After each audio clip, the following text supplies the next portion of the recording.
7% market drop. What's going on, team? It's Ricky with TechBud Solutions. Hope that you guys are all having an amazing day. Wanted to quickly recap the overall day. As you can see, 12.3K on the day, 2.5K of that on TQs, and the 8.1K, I gave a little bit of it back, but that's on SQQQ.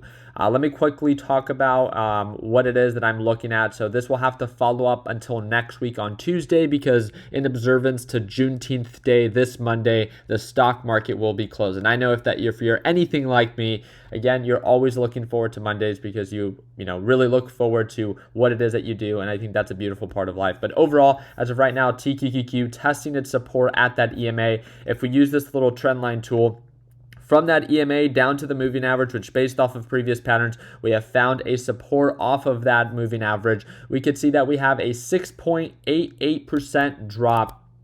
If we actually get that break from below the EMA, it breaks its support as it's been validating it before, and then moves down back to the moving average. Obviously, we could find a support here and continue to rally, but again, from current price points to that actual moving average, it's actually 7.5%, which again is pretty attractive in comparison to if the market drops, right, then TQQQ up to the moving average has an equal amount of potential to make, again, right around 8% in a perfect world. But of course, no one is perfect when it comes down to trading, so we'll have to wait for that confirmation, wait for that break below EMA to see if we get it, or for the confirmation that we hold above that EMA and then actually end up reversing. And then with that, we can better determine, do we go long into TQQQ if we validate a support on that EMA, or do I choose to go short if getting rejected by that EMA, as we choose to retest previous lows at 1873. So I don't know how you guys played out today. I mean, looking at the overall market, it wasn't a very crazy day,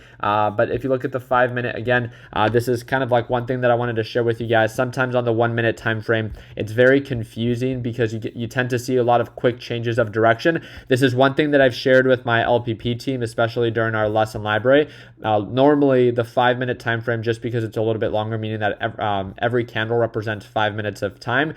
Usually these slower time frames tend to be a little bit more accurate, especially if you're someone that makes more impulsive decisions. Then again, maybe it's something to take into consideration before you take your next trade, right? Kind of slowing things down, as I know over trading is a big issue for a lot of people that are just getting started. But again, looking at the 5-minute, very easy to see on NASDAQ, lower highs, lower lows, and then ultimately getting rejected by that EMA, and then now trading below that moving average, which is again a step in the right direction.